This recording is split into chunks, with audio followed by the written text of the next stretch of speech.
Hi, welcome to Blogging Heads TV. You're watching Culturally Determined, and my name is Aryeh Cohen-Wade, and I'll be your host today. And my guest is Helen Riddlemeyer. Helen, can you introduce yourself? Well, I'm actually Helen Andrews now. Oh, I'm sorry about that.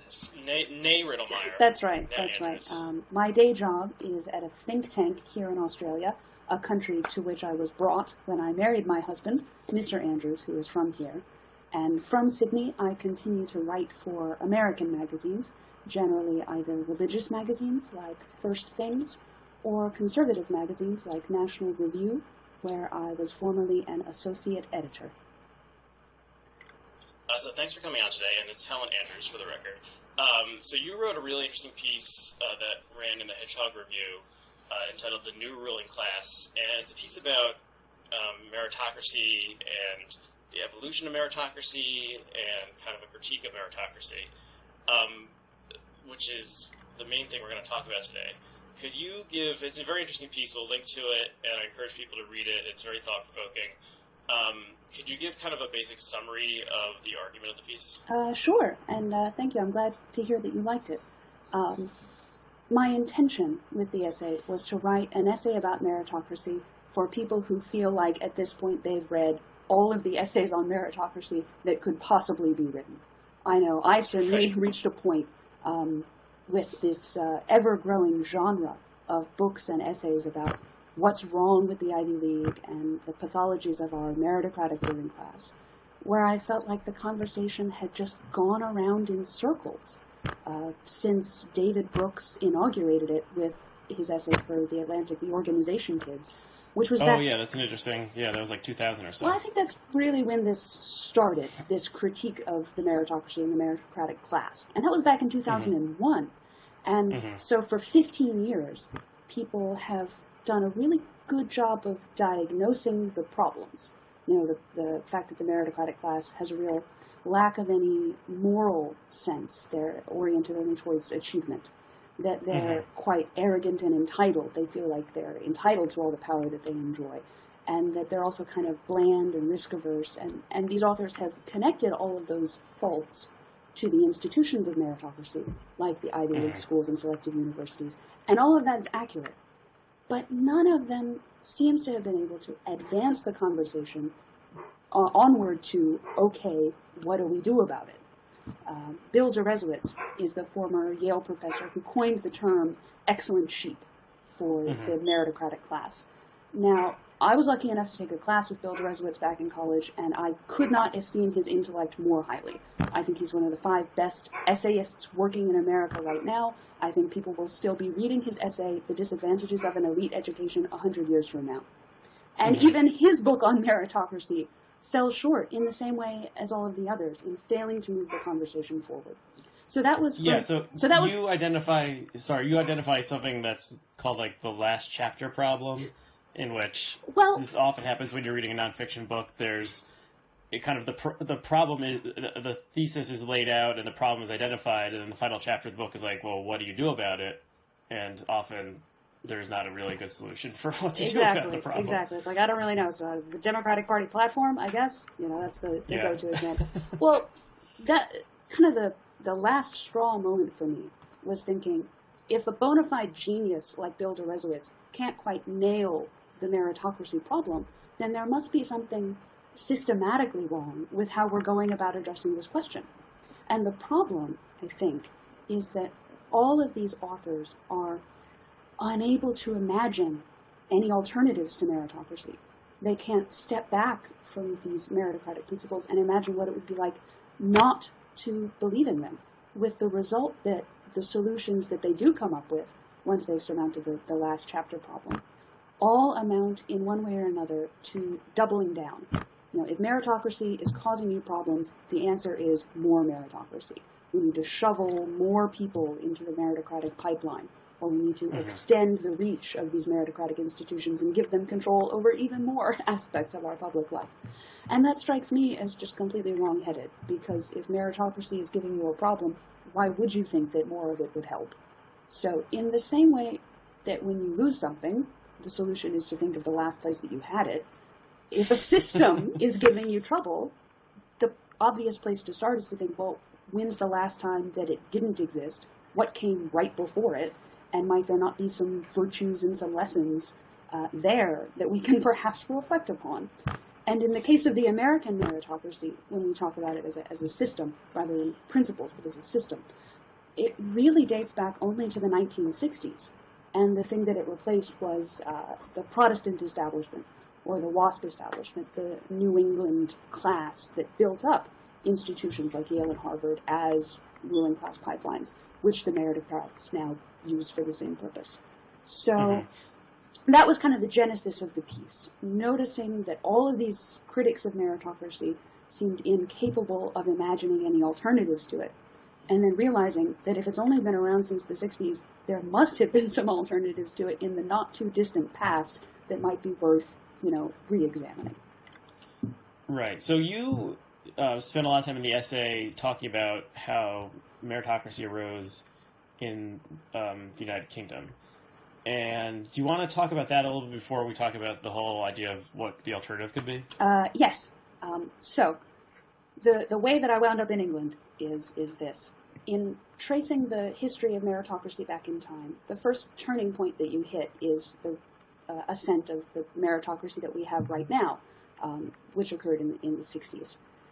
The trouble with the fall of the WASP establishment, in terms of reconstructing a critique of meritocracy, is that there wasn't really a whole lot of debate about it. Because, what you're looking for as you look back in history at the rise of meritocracy is you want to find a debate between two sides about the pros and cons of meritocratic principles at a time when the ascent of meritocracy was not predetermined, when the outcome was still up in the air. That debate never really took place in the 60s with the rise of the meritocracy that we have now. The WASP establishment basically just woke up one day and decided to abolish itself in a spasm of self-destruction. And no one really tried to talk them out of it. So you have to follow the string a little further back. And eventually you reach the beginning of meritocracy in the English-speaking world, which was surprisingly definite in the sense that, there was nothing slow and imperceptible about it. There was a single moment with two guys, and they wrote one report in which they proposed that we should select government officers by means of academic tests. That report was implemented, and meritocracy was off and running from there. It was the Northcote-Trevelyan report of 1854. Yeah, you've kind of rescued these people from history. I certainly had never heard of them, and probably most people who know a little bit at least. Well, if you are lame enough to have read books about the British Civil Service, the authors will generally recognize in their first chapter that the British Civil Service, as we know it, originated in that report. So in that world, it's a big deal. And Michael Young, who's the guy who coined the term meritocracy, in his book, The Rise of the Meritocracy, puts it right there on page 1. This thing that I'm talking about originated with civil service competitive examination and the Northcote-Trevelyan report. So, they are kind of obscure, but within the sort of genealogy of meritocracy, it is recognized as the starting point. That is not a new thought.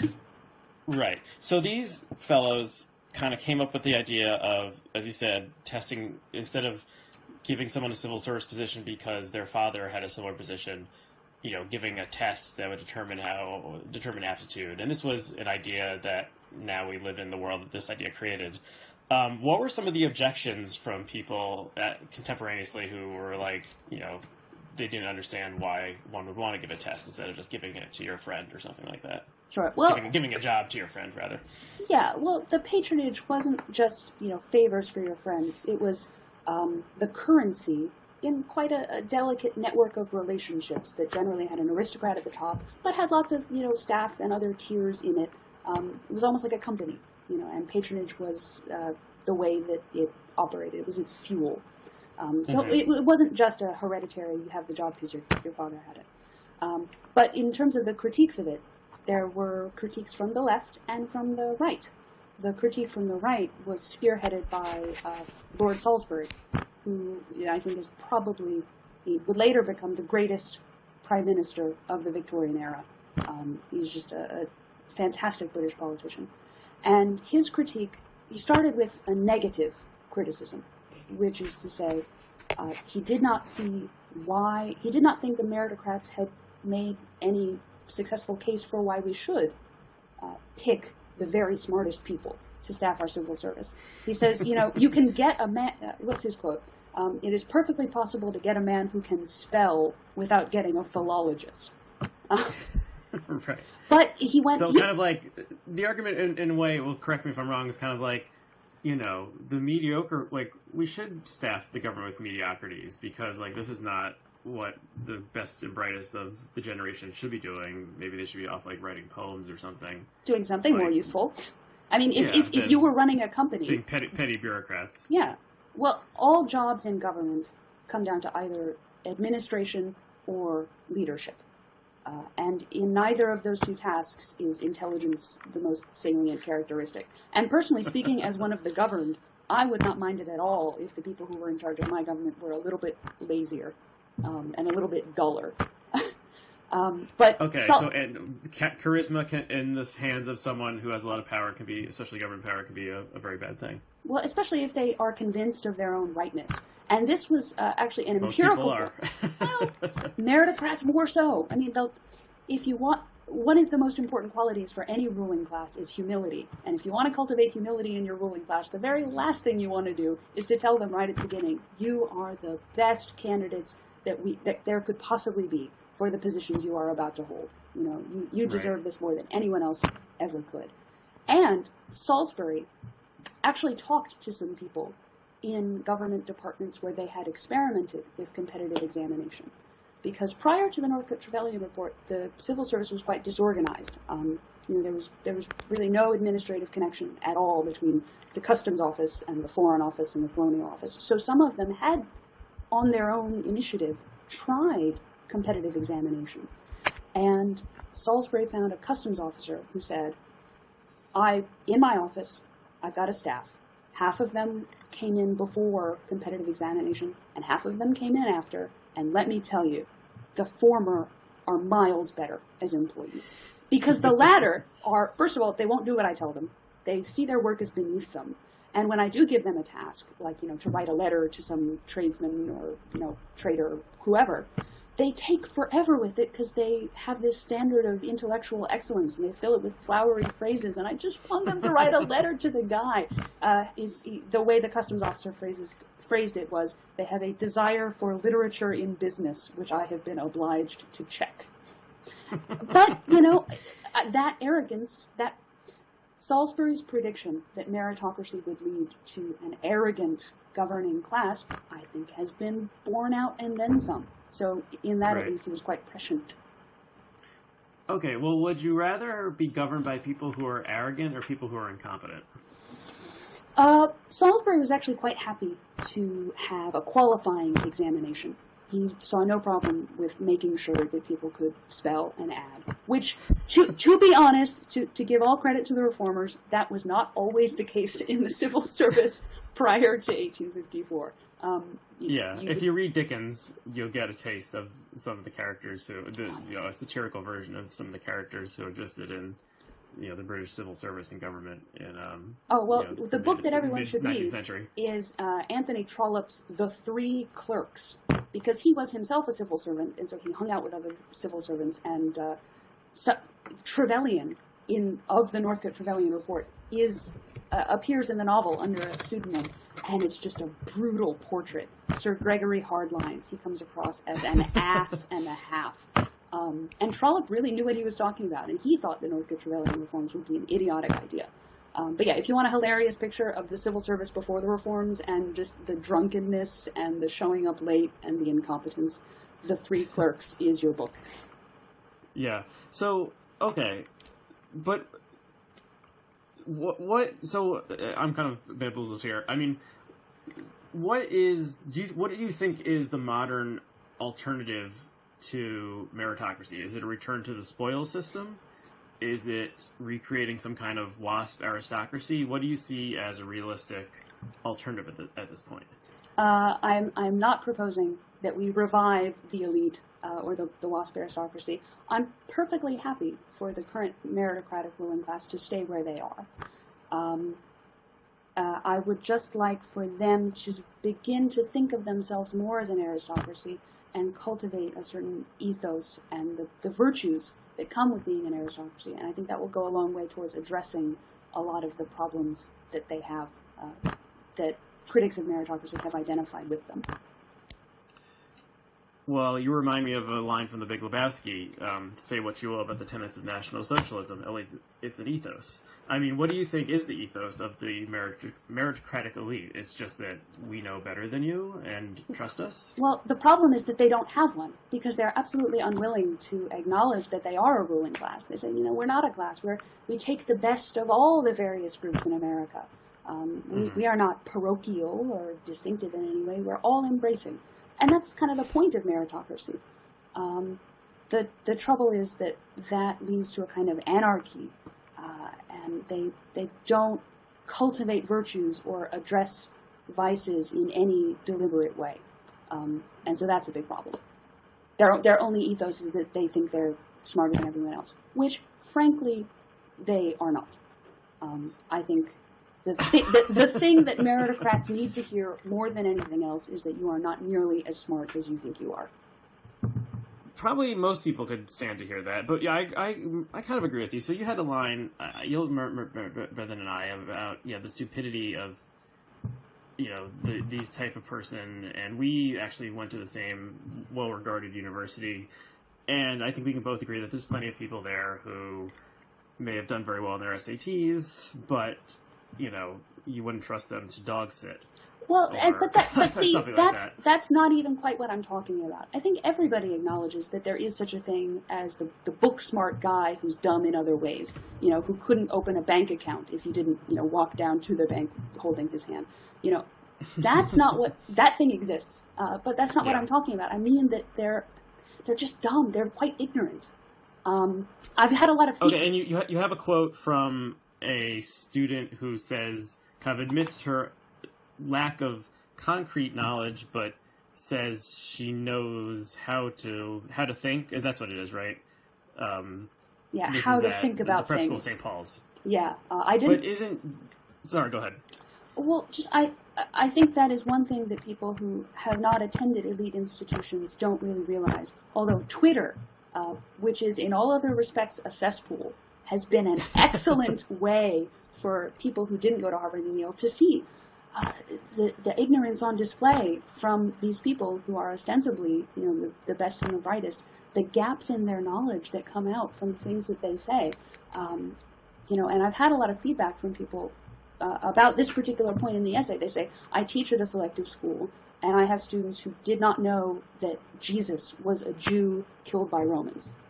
And the particular one that I remember that sticks in my memory is the moment when I realized, wow, these meritocrats are not actually that well informed, is when Mike Huckabee, I think in the 2008 presidential race, visited New York, and it was covered in the Columbia student paper, and the student reporter described him as a Baptist priest.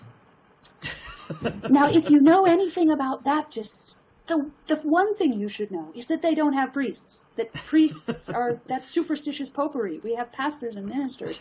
And, I'm willing to accept that people who didn't grow up in a Baptist milieu may not know the terminology, but that's not the problem. The problem is the ignorance that particular gaffe reveals. Somebody who doesn't know that the Baptists are super against priests has no grasp of the Protestant Reformation and kind of the differences that yielded, the Protestant liberties that England guarded so zealously, because we're not going to be like those despotic countries down in popery land.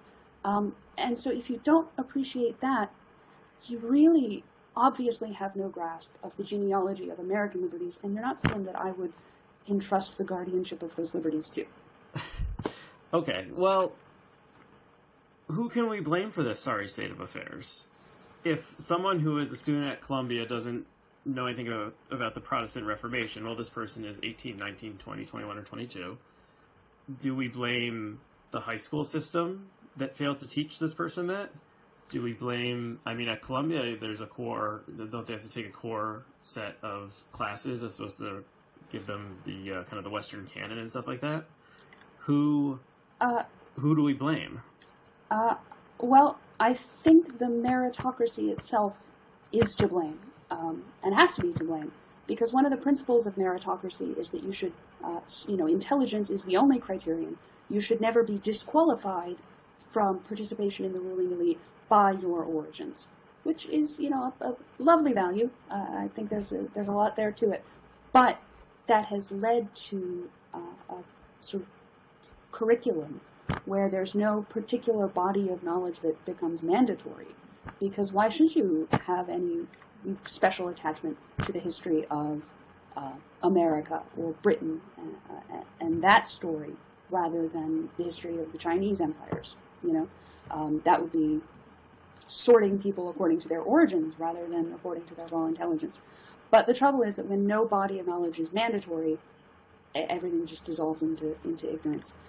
One curious data point here that I think is quite interesting to reflect on is the paradox that grade inflation hit Ivy League schools at exactly the time that the meritocracy was first instituted, and admissions offices were putting more and more of an emphasis on the academic records of its students.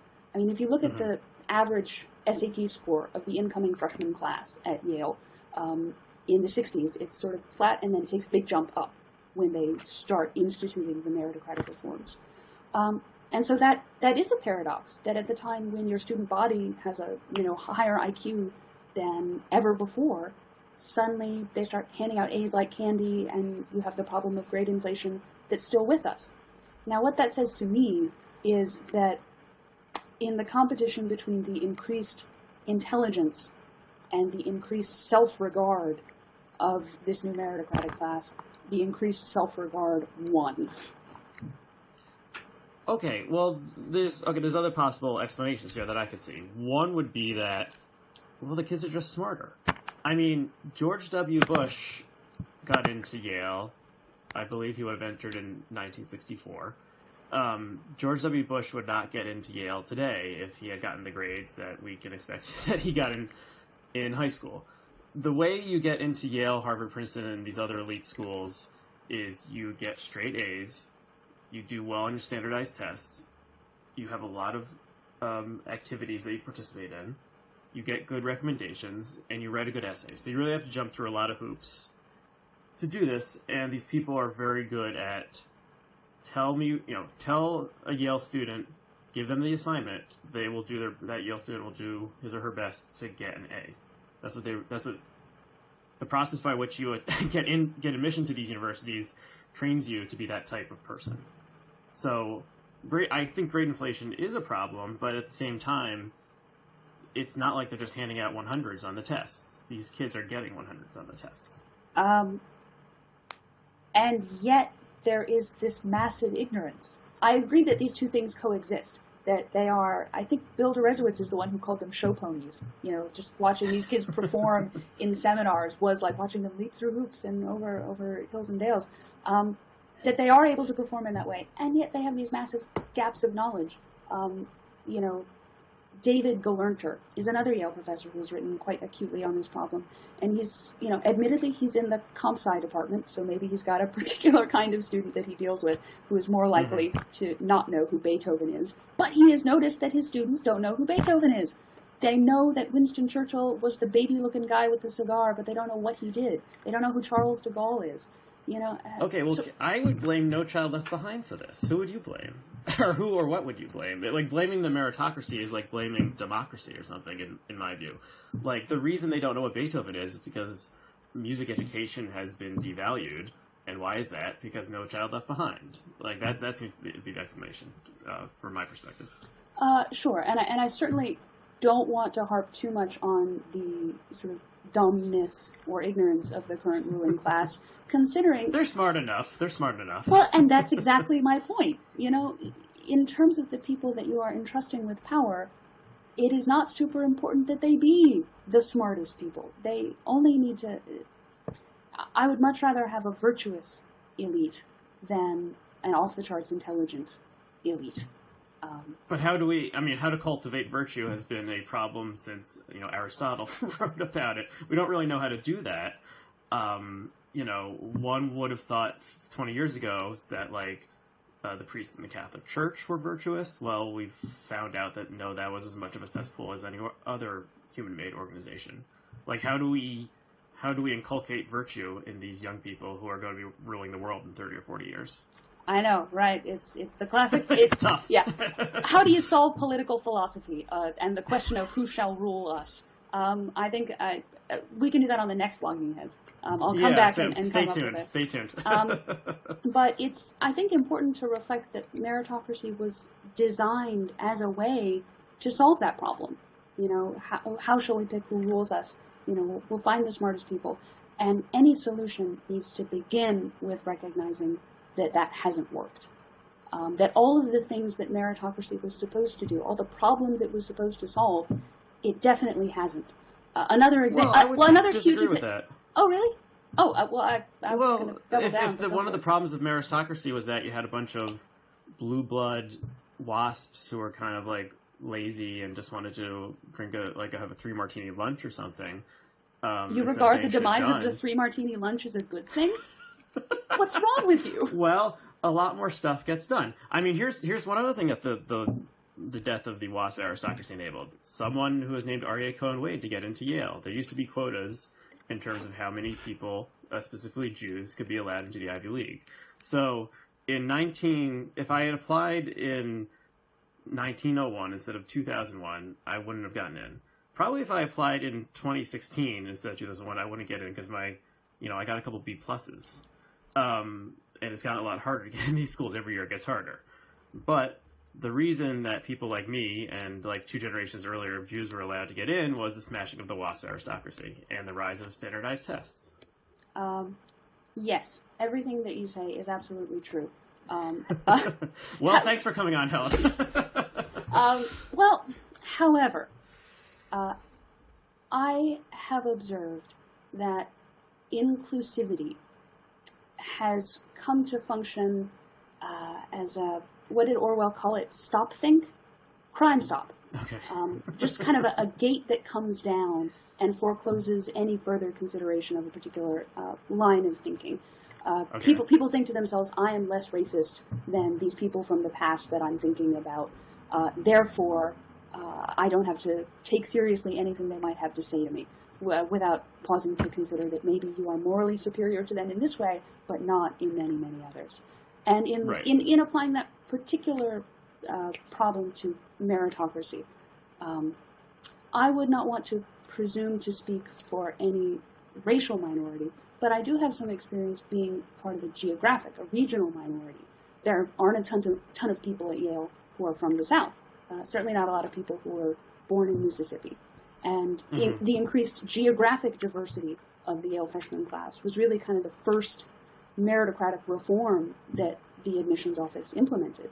It used to be very much a New England institution, and they made it a national institution. And even today, the Yale admissions office is very careful to have people from all 50 states.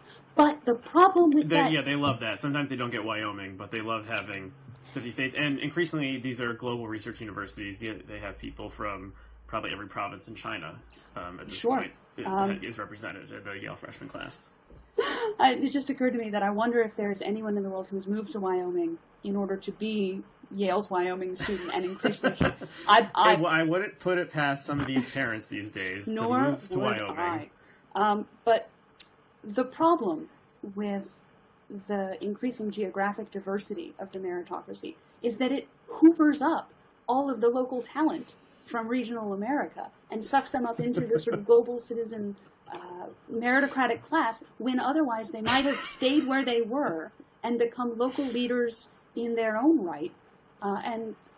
If you talk to people who are from the Midwest or from rural New England, Pennsylvania, coal country, they'll say the same thing. And without wanting to be too cynical, I can't help noticing that there are a lot of advantages to hoovering up all of the local talent if you're the ruling class. Because otherwise they would stay where they are and become leaders in their own right and have their own local power bases and then pose a threat to your own monopoly on power, which is kind of how it was in America before the meritocracy. If you're a baseball player, would you rather play for the Cleveland Indians or the New York Yankees? Well, I don't know. Play for the Yankees. Would you rather be, if you're someone in Mississippi or Nebraska, who's really, really talented? Would you rather Well, go maybe the Mississippi person want to play for the Yankees for various historical reasons. But I mean, we are taught in America to like rise as high as we can and always work hard and have a dream. And the path that intelligent young people are shown is work hard in high school, study a lot, and then you'll get into a really good college, and then you'll be a success. Like, I don't see how you break that model at this point. It seems like very entrenched and self-reinforcing. I think most people don't realize how strange it is that the admission to an Ivy League school and membership in that ruling class should be everybody's common accepted definition of the highest you can aspire to. If you're a smart kid growing up in Nebraska, would you rather be a cog in kind of the Washington NGO corporate lobbying monstrosity, or would you rather be a pillar of your own community? It's funny you say Nebraska. Senator Ben Sasse. Now, there's a 2% chance I'm wrong about this, but I'm 98% sure that Ben Sasse, who has a PhD from Yale, was the TA when I took John Gaddis's Cold War class in late 2004. He is now, apparently he has goes back, he has Nebraska roots of he's a fifth generation Nebraskan. He's now a United States Senator, and who knows, he may run for president very soon. He got a PhD from Yale and filled out all these meritocratic slots, and then you can't go home again? Well, he went back to Nebraska and was elected senator, and is keeping his core, I don't know, whatever core Nebraskan belief enables you to not fall for Donald Trump, he has kept that inside him. Sorry, I'm thinking about Nebraska values. I bet they're great values. I don't know. The Sage of Omaha. We have, Nebraska seems like a fine place. I have no complaint. All of the people that I know from Nebraska are just terrific. But that being said, I said before that one of the problems, or one of the advantages for the ruling class of sucking up all of the local talent, is that they eliminate any potential rivals. And I think we cannot discount that as a motivation. But the other advantage for them is that if you co-opt everybody at the age of 18, even if they do go back to Nebraska, you have molded them and acculturated them into the sort of values of this meritocratic ruling class. So you've shaped the way that they see the world, and the way that they talk, and the way that they discuss political problems. And I think the frustration with the elite on the part of the public has a lot to do with that monopoly. And I think that one of the reasons they enjoy that monopoly is that all of the potential sources of rival systems and values and ways of talking about the problems that face us have just been destroyed. And we'll never know what possible rival systems might have sprung up had the people that would have created them not been plucked and sent off to New Haven. Which is a nice city, just for the record. Really? Well, there's a burrito cart. Okay, well, we don't need to bore people with Yale in jokes. Okay, what you're saying now makes me have a different thought, which is, it seems like the system you're describing is more like what happens in the United Kingdom or France. Everyone in the ruling class in the UK went to Cambridge or Oxford, pretty much. It was noted that Boris Johnson, David Cameron, and this guy, Gove, as I say his name, we're all in the debating society at either Oxford or Cambridge, and two of them belong to the same equivalent, drinking club, kind of like a secret society at Yale, much like the fact that John Kerry and George W. Bush both belong to Skull and Bones. But, there's that École Nationale or whatever in France that hoovers up everyone, and all prime ministers attended. America is different. It's a sprawling country. We have state schools. We have well-regarded universities sprinkled all over the country. It is not the fact that if you want to succeed in America, you need to go to Harvard, Yale, Princeton. Plenty of people succeed without them. One of them is Donald Trump. He went to Wharton, which is a very good business school, but it is not Harvard, Yale, Princeton. Paul Ryan did not go to Harvard, Yale, Princeton. We can go down the list of people. Barack Obama did not. He went to Columbia. He went to Harvard Law, but he went to Columbia undergrad. And he started at Occidental, I believe, or some college where he started off. Sarah Palin did not go to Harvard, Yale, Princeton. John McCain. Yeah, and how'd she do? Well, she never would have gotten in, but that's more on her than on Harvard, Yale, Princeton. I mean, do you agree that you can succeed in society and even become president without going to Harvard, Yale, Princeton, right? Yes, absolutely. And personally, I think that we should expand our definition of success so that people who don't go to Ivy League schools have a better chance of achieving it in terms of having a satisfying life and a good job and all of that. But we were talking about political philosophy earlier, right? And how it boils down to the question, who shall rule us? If you take a class in political philosophy, 90% of the readings are going to be about the kind of political leaders, in the sense of who do we elect, who's going to be our king. But if you think about who does the governing in a modern society like America, a lot of it is the bureaucracy. Right. And I think that is the part of governance that the meritocracy has the greatest stranglehold on. And I think it is not a coincidence that meritocracy, as we know it, began with the reform of the civil service. Not of parliament, but of the civil service, which, frankly, enjoys quite as much power as anybody who's elected to anything. And the equivalent in America today would be not just the actual bureaucrats, but also the think tankers and the journalists and the whole Acela corridor monstrosity that I talked about earlier. And in those places, I mean, I used to think it was funny when I didn't live in D.C. that every time I visited, just walking down the street, I would see somebody I knew from college. I thought that was like a cool, fun coincidence. But the more I thought about it, the more I realized that's not just a fun, quirky thing. That is just a demonstration of how deeply entrenched these institutions are in producing the pipeline of the people who run our lives.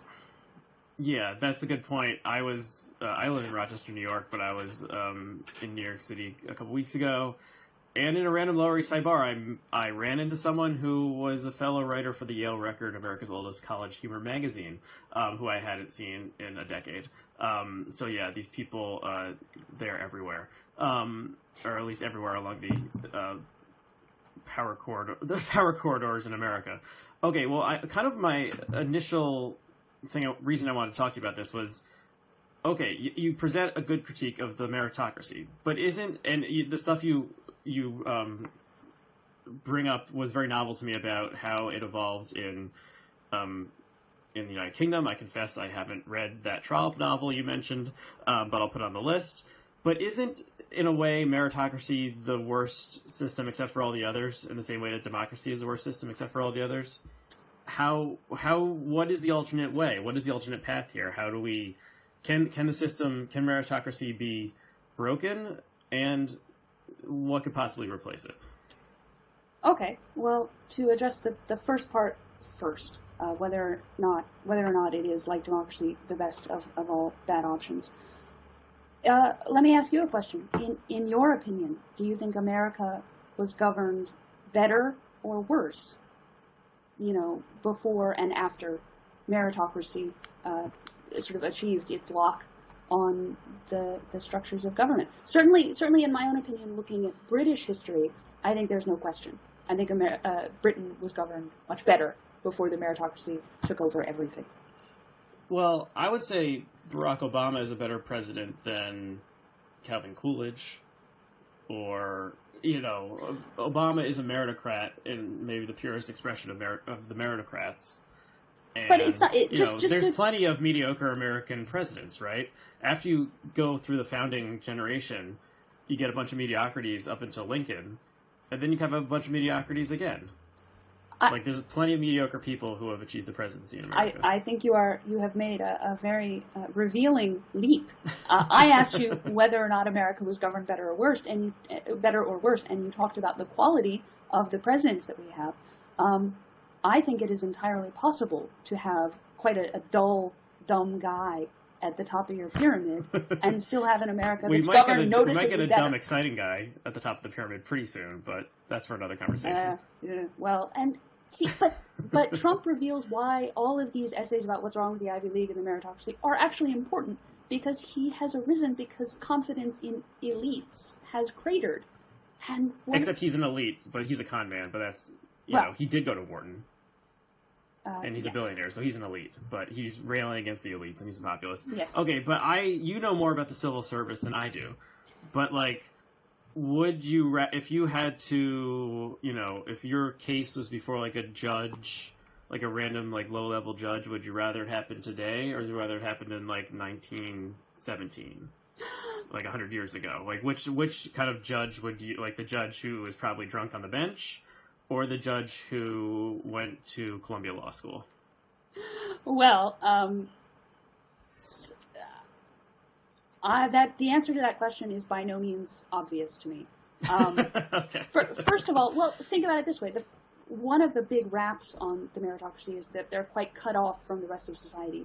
They don't really know how people in the lower middle class and the white working class live because they're so enclosed. I mean, this is the whole point of Charles Murray's book. So would I like to have a judge who, you know, just has no mental picture at all of what a common man's life is like? Well, I'm not entirely sure.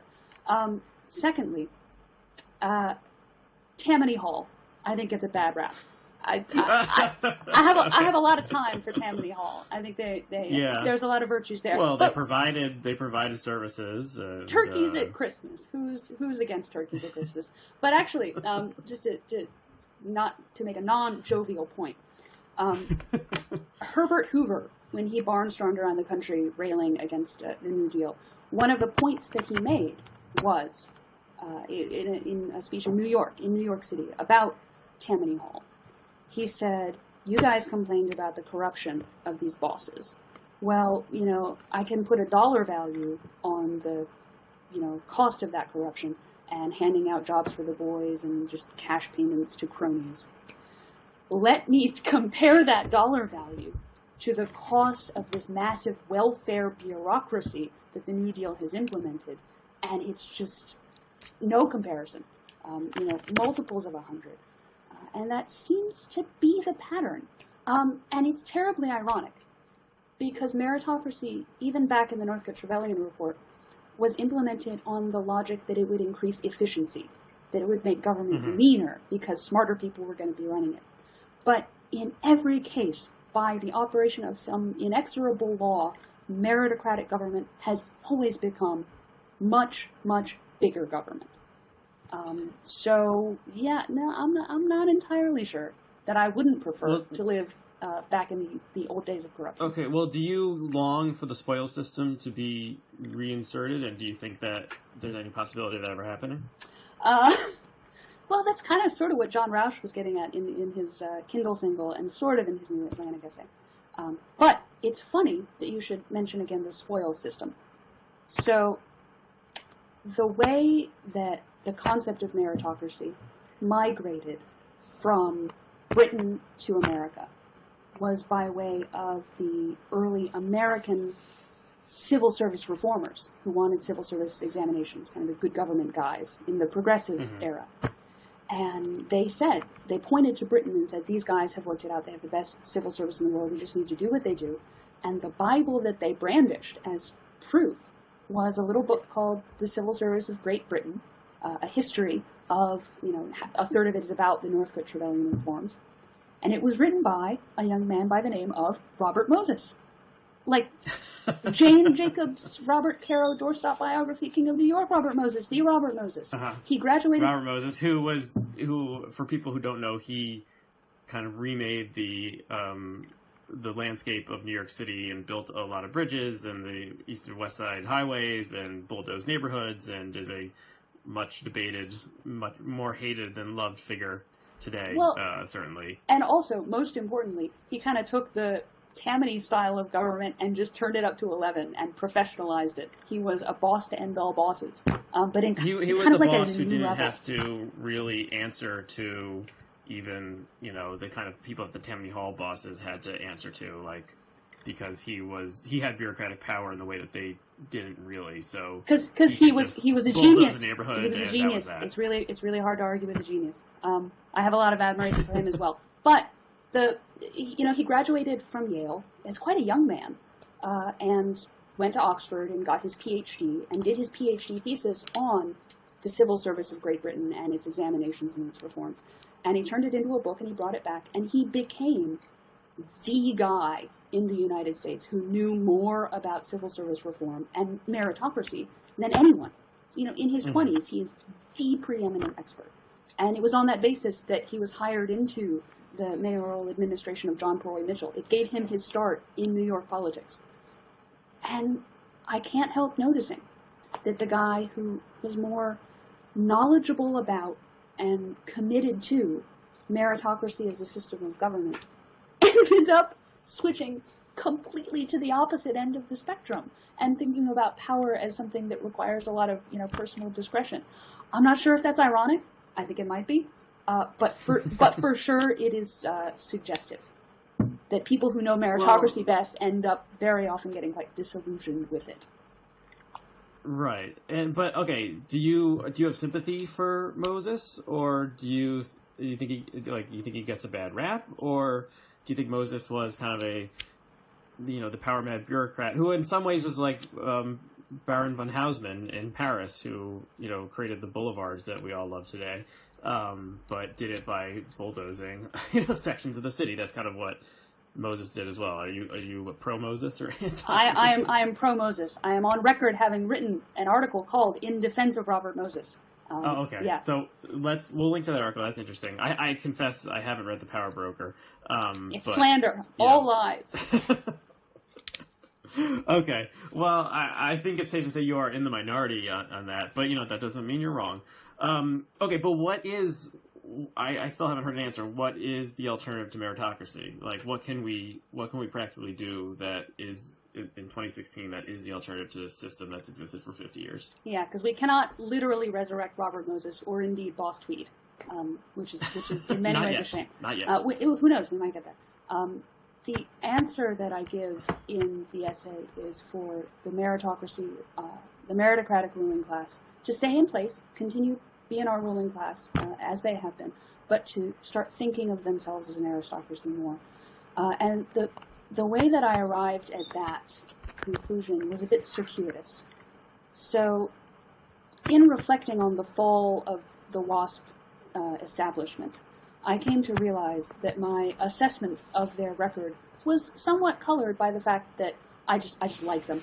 I have a lot of affection for WASP culture. I find their virtues admirable and their faults endearing. And curling up with a novel like The Rector of Justin or the late George Apley or even John Cheever is my idea of a fun night in. I just dig their whole vibe.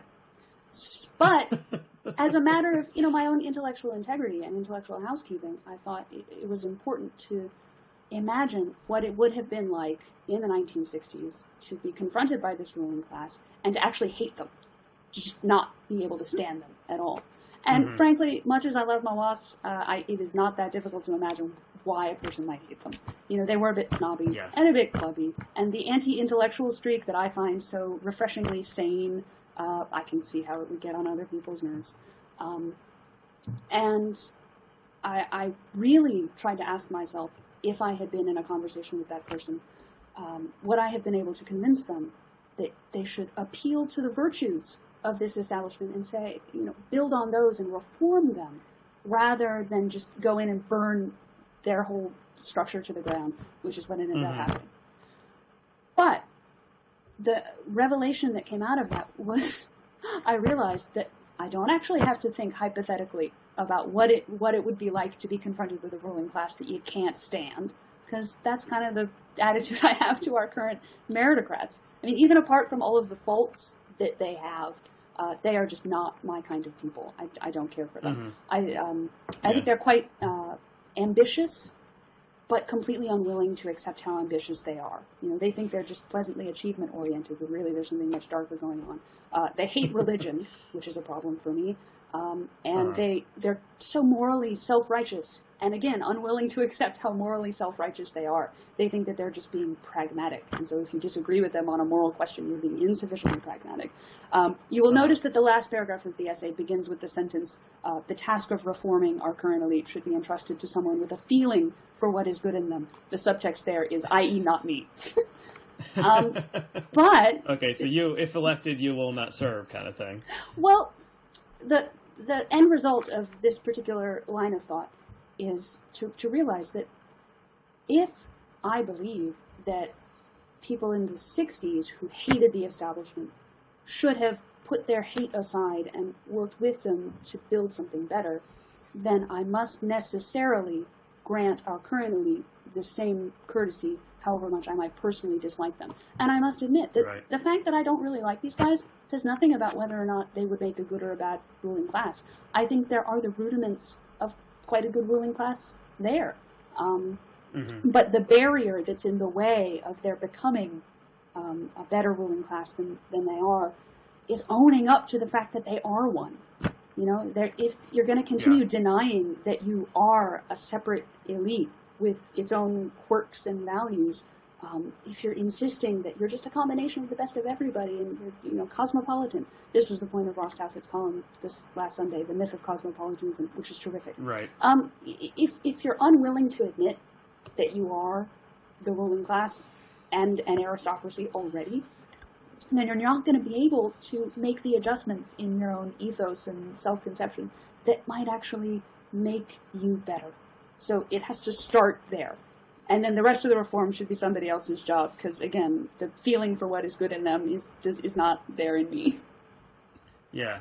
I'm trying to think who I would nominate to do this. The name that popped into my head was Lin-Manuel Miranda, but I don't think that he probably wouldn't take the job. He had other stuff to do. He could tell them to all start wearing purple every day, and they would do it. So he certainly has the authority. He has. You know, he's already won them over, so he has power in this country now.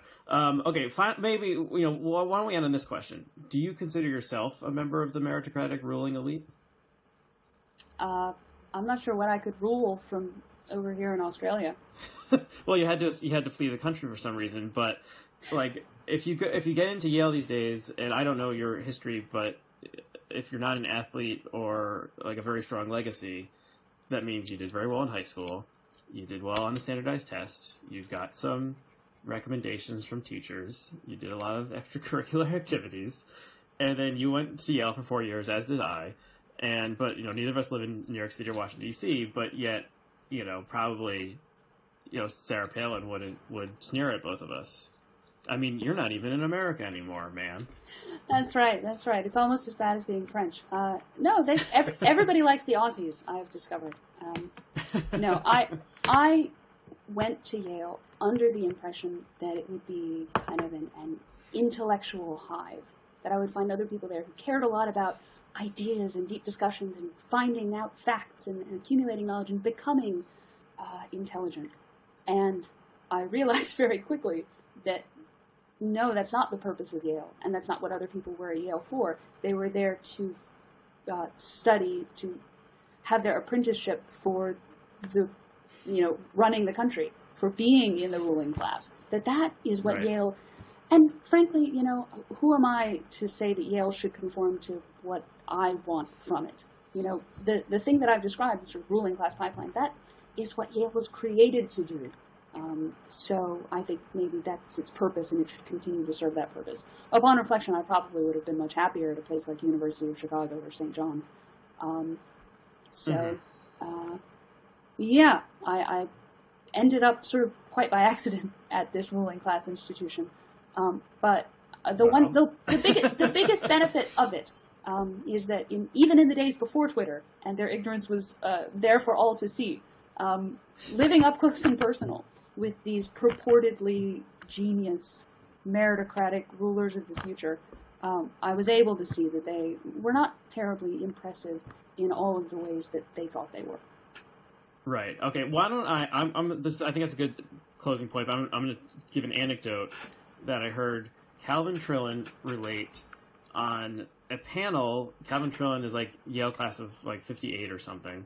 A panel that I went to while Yale undergraduate, that was for like the 150th anniversary of the Yale Daily News.